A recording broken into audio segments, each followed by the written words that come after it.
back by popular demand. This is the Turnbucklepad podcast on YouTube.com. Respect wrestling or get out. Ladies and gentlemen, boys and girls, children of all ages, Happy New Year to you. I thought tonight, because we're ending the year, and the Turnbucklepad podcast has made an emergence, so to speak.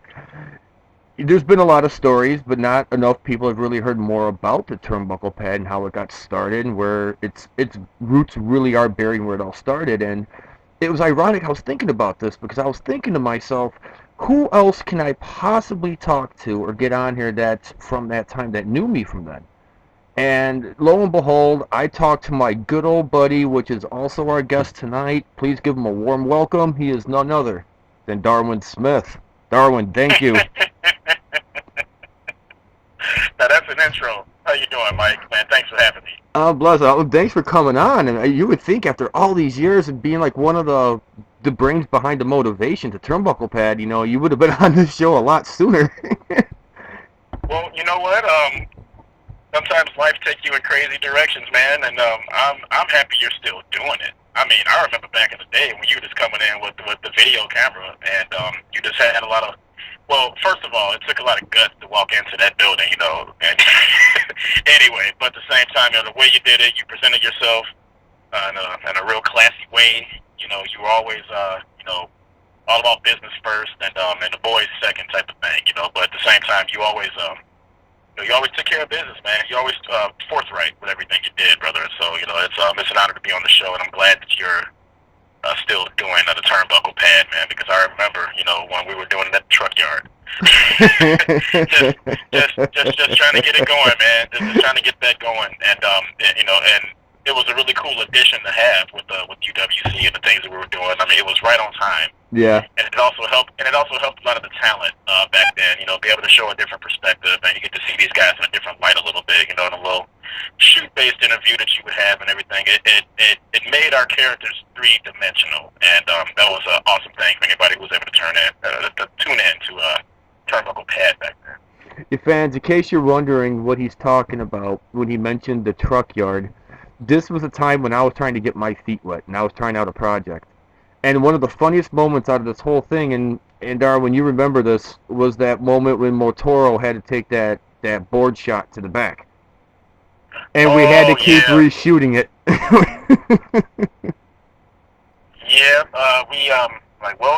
don't take the camera off of that. Let's keep it on him. But you know what though? That was the rawness of UWC back then, Mike, and you were a strong part of it, because the truth is, man, is that we didn't have the budget of a lot of the other Chicago-based companies back then. What was the company that was performing out of the Eagles Club? That was Tony Scarpone's did. That was Blitz. AAW, right? I believe that was Blitz. Was that Blitz? Was that Pro Wrestling Blitz? Yeah, that's Tony Scarpone's company.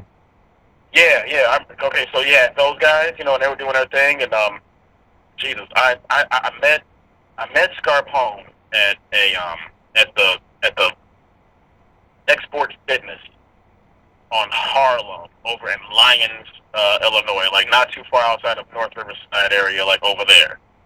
And I just saw him, and I'm like, God, look at this guy, he's huge, this guy is swole. And he was with a dude named, I want to say Keith Fenham, but it could have been Mike Fenham. I'm not sure what he was going by back then, but he was actually on his way to go to Harley Race's stead. Oh, wow. Major League Wrestling. Yeah, he was on his way to go to Major League Wrestling, and it was like a big deal that, like, a home guy, a Chicago guy, is about to go work with Harley.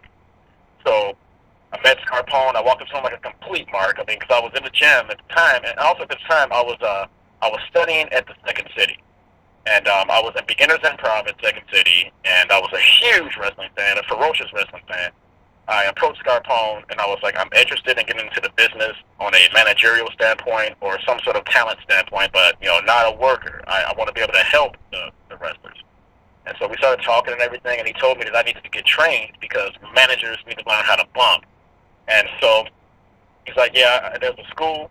They'll beat you up a little bit, but you'll learn. It's gonna be $600. There's gonna be a lot of calisthenics, but if you pay it, you get trained right. And so then I think UWC and Dante and Van and those guys. and his eyebrows like went up, and he was like, nothing against them, they're great guys, and I know Dante, I respect them. The problem is that your training won't be as in depth, and you're gonna get better training when you spend the extra money. So I didn't have $600. I didn't have a pot to piss in back then because I was just, a up and coming comedian around the city. So Right.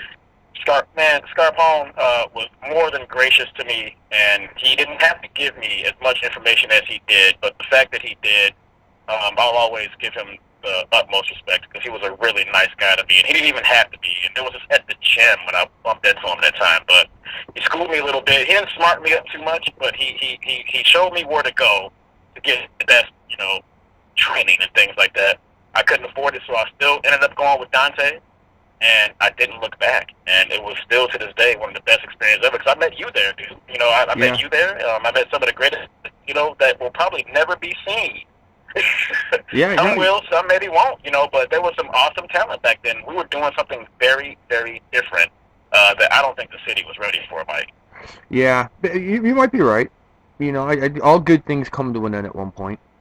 And there was it went through its ups and downs, and it hit some high points too. It did, UWC went really far. I mean, they ended up getting out of the warehouse and brand new belts, new venue, and they were really coming up. Yeah, absolutely. It really did hit a point to where we really were becoming in demand. We were able to get out of that, out of the warehouse and start going to different venues and stuff and showing different parts of the city. And when I say city, I really mean territory, because Chicago has its own territory with just about everything. I mean, we think about it. I mean, I came out of the fucking theater community. I went to Columbia College. I mean, I learned how to write scripts and direct, plays and short films and things like that. So that's the class I came from a little, So when I did improvisation, when I actually dropped out of college to go and do improvisation at the Second City, I left college because one of my teachers was in the audition that I went to that was outside of school. And when I realized that I'm competing for the same parts as my teachers, it just comes to that point, it's like, all right, so am I in this for money or am I in this, I'm like, well, I got plenty of friends and stuff like that. I want to get paid. So I dropped out of college and I pursued improv since. And a lot of the teachings that, we do in improvisation, they go strictly it's almost parallel to the skill set of a professional wrestler. Yeah. It's very much so listen, and there are no mistakes. Everything was meant to happen when you are in front of a live crowd. So like we really stress it at UWC, and we also couldn't fake anything at UWC. And you know this from the Matoro incident. Like when Matoro took that shot to the back and he got bruised up and everything, we kept that camera on him because we wanted to make sure that people saw the rawness of UWC. We didn't have pyro, we didn't have fancy lights, we didn't have a lot of cool stuff, but at the same time though, we drew your attention in a different way. We were able to connect with that audience in a very much putting people in danger. Imminent danger. Yeah, and it was done on a very... this wasn't, and the level fans that it was on, this wasn't like one of those major wrestling companies that you would have to go and buy your tickets in advance or have to buy them online or anything like that. It was nothing like that. If you ever really wanted a really good personal experience with a wrestling show to really feel what it's like, UWC was a good example of places like that. It's kind of like the old school ECW mindset of accentuate the positive, hide the negative. The negatives being we're in a warehouse with poor lighting. Poor Mike's got to run around handheld with his camera for the Turnbucklepad to get these interviews real quick with these wrestlers who just left matches and they're bruised up and they're beaten. And they got to give a promo right there on the spot and tell you how it is and let you know to come back here to come see another show. I feel like we did a good job at least doing that. Like, we didn't have a lot of technology. We didn't have a lot of fancy stuff. But, dude, we made it work with less. And I will never take that away from yourself or UWC or anybody involved with that. We knew how to work with less. Now, I want to ask you a wrestling-related question, Darwin, when it comes to this business, because you pretty much described me as someone who wanted it and was relentless and just wouldn't take no for an answer. I just kept coming back. Do you think that's the kind of mentality that people really need if they're going to come into this business, is just to keep going? Don't be discouraged. Don't fall down. Yeah, Keep going. 100%. There is a certain level of it goes just like I said, right hand in hand with acting, comedy, writing, anything like that, even professional wrestling. In my opinion, is performance art. It's still performance art, and the normal, everyday layman walking the street cannot relate to the things that we do. So the thing about it is that you can't let those things distract you. The real world is what it is. It's the real world. And that shit is fucking boring. That's why the real world comes to pay money to watch us do what we do, either in a ring, in a stage, or no matter what. They come in there to get rid of their reality. They want to watch something else. They want to root for somebody. They want to cheer for. They want to boo somebody. They want to escape from reality. You want to escape reality, exactly. So I feel like UWC was right on point.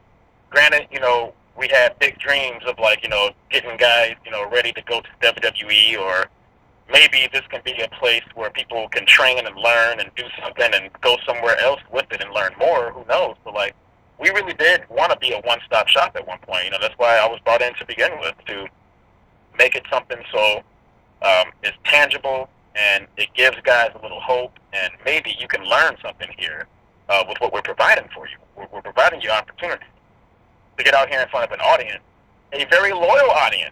I mean, UWC was in that warehouse, and we had Saturday night. The Luchas had which night, Mike? You remember they had Friday night, right?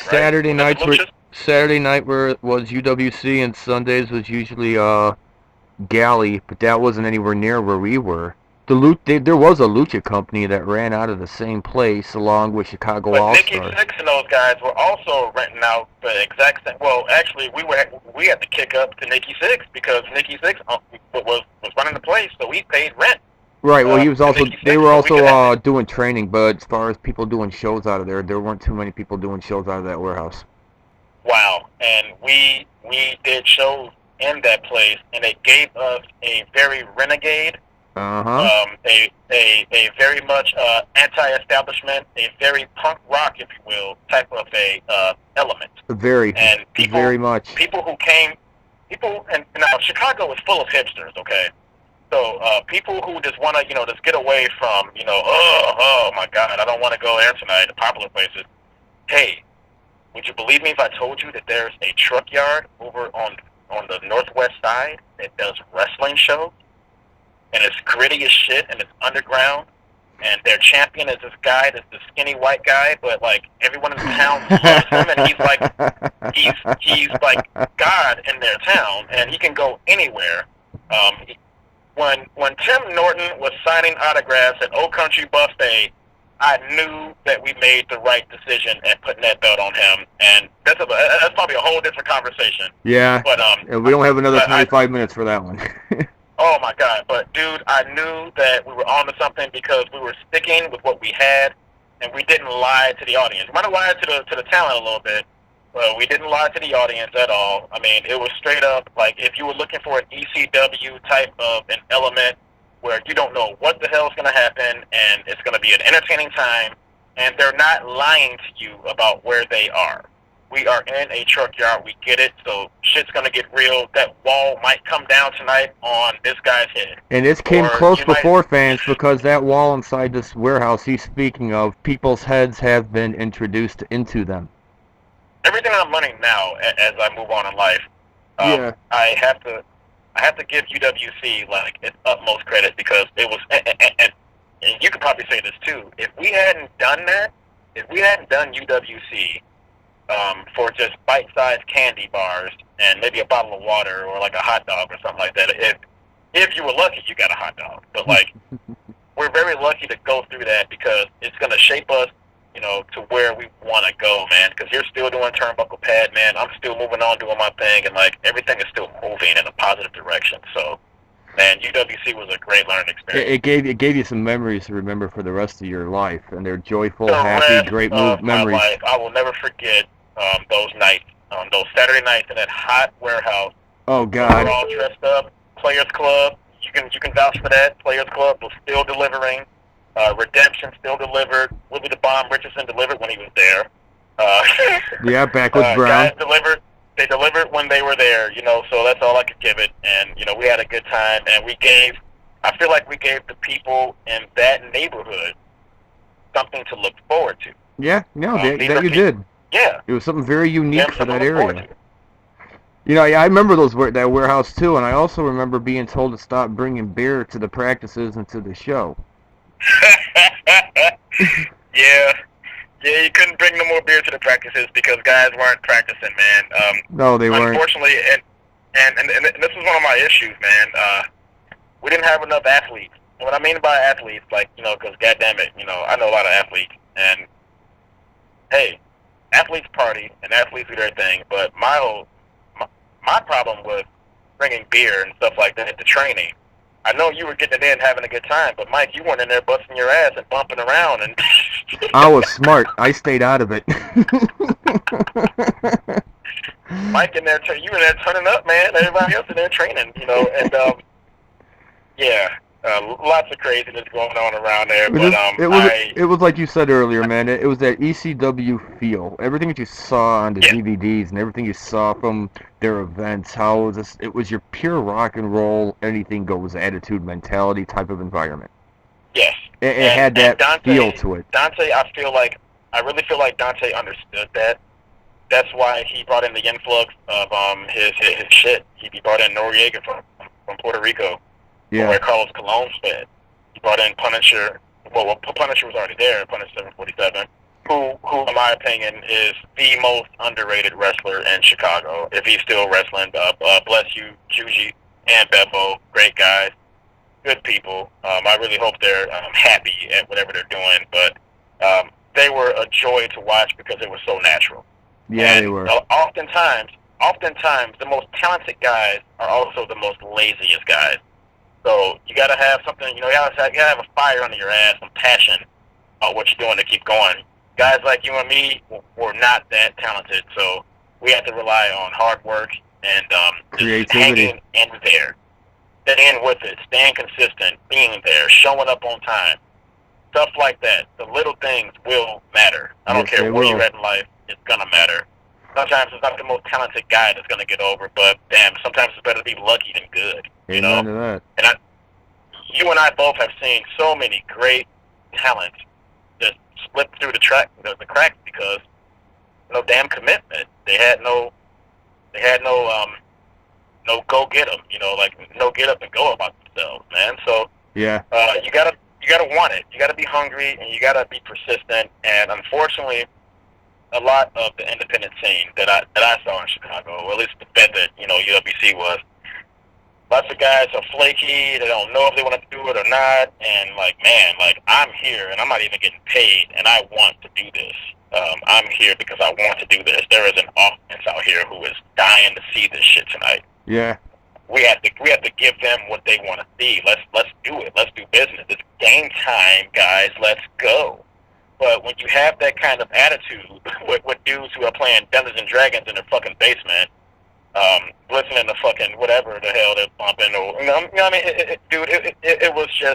it was a different time because there were not many guys with moxie and guys who really truly had a chip on their shoulder and were trying to get better at their craft.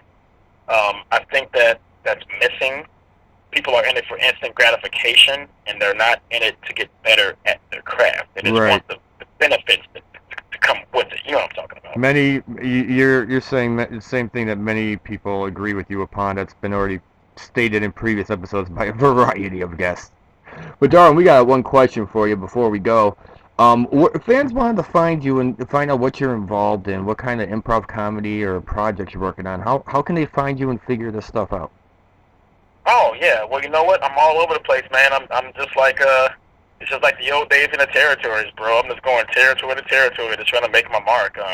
I'm currently not in the Chicagoland area anymore. I left about 2.5 years ago to go to LA to go and pursue some more options and see what was out there. awesome people out there, met great friends and good contacts. I recommend going to the IO West in Chicago. That's Improv Olympic for those who don't know. That's a phenomenal place. Funny ass people there, Monday through Friday. You might even see my ass in there every now and then. Also, Chicago. Chicago's got a great scene. Obviously, it's still there. I recommend going to go check out the Second City. Go check out my man Warren Phoenix Johnson and the members of Blackout, Sherman Edwards and Ramon Smith, guys like that. They're still fighting a good fight. They're still keeping this thing going. They're still keeping this for us. Because the internet and things like that, man, it's out there and I love it, but it's taking away the connection, the real personal connection that an audience gets when they go and watch something. And that's our job to give it to them. Get folks off their asses, off their smartphones, things like that. I know we're on the internet. I know we're doing it, but at the same time, man, we got to get out there and support the arts. You couldn't have said that any better. There are guys out there who are still doing it. You could not have said that any better. No, we got to get out there and support each other, man, because it's dying. It really is, because everybody wants instant gratification. So yeah, no one wants to watch a process anymore. Like, a good improv show, in my opinion, should look like a Flair Steamboat type of a match where we get a good build-up, we get a good middle, so like the beginning, middle, and end is what we get. You know, get a whole story. So yeah, there are guys out there. There are guys out there who are really doing it, man. I was one of them, but lately I've kind of strayed away from the stage. I've been doing more commercials and stuff these days. So if you ever visit BettyCrocker.com/spreadcheer, you'll see me there handing out cookies, doing that type of thing, dude. I'm not the warehouse announcer that I once was and writer that I once was. I'm actually doing commercials and things like that, and just trying to put food on the table and build that resume up and move to the next territory and see what it got for me, man. I'm still a journeyman, just trying to find a baby face to put over, brother. That's about all. Ain't nothing wrong with that, man. Got to help those out along the way. Well, that's right. That's right. Well, fans, we hope you enjoyed the return of the Turnbucklepad this year. We're going to be back again next year with new guests, new ideas, new questions. We're trying to keep it very open and very diverse. And if there's somebody you want to see or you got a question for one of our guests, feel free to email the show on the Facebook account, and we'll see to it that wrestler responds to you. And don't just leave it to the people you see on TV. I think, in my opinion, a lot of the guys you'll enjoy the most are the ones that are on their way there, not the ones that already are there. Because once you're there, you know? But in the meantime, fans, and Darwin, we gotta say thank you one more time for coming on, man. It's been about 5 years, and now we finally got you on. And it's just great, you know, just to have like a little chit chat and a catch up for the New Year's special. And Mike, man, thank you for just still doing it and still staying genuine and true to the game, bro. There's not many guys, you know, who don't mind sharing their love for pro wrestling and sharing their joy for the process and watching it and seeing it grow and seeing like how, oh man, you came from this and now we're here, you know. So just keep on doing it, man. I feel like you're giving a good example out there to your audience, bro. Keep staying positive, man, and thank you for having me. You gotta do this again. Yes, sir. Gotta do it again. Yes, sir. All right, fans. So in the meantime, in about 15, maybe 20 minutes from now, you're gonna be ringing in the new year, turning up like I used to do. So you guys have a safe New Year. Be safe. Don't drink. Yeah. I went back to church. You know, I got right with God. I don't drink no more. Oh, bless your heart. Yeah, I have new vices. But anyway, fans. I don't even want to know. Fans, but I'll be there. Oh my God. I think Darwin's turned up already. Fans, in the meantime, just enjoy your New Year's. Ring in your New Year proud. Ring it in on the best note positive, and I hope you guys have a great year and good things happen. Let's ring in 216 with more love. In the meantime, I'm Mike Stober. This has been my guest, Darwin Smith. We're out.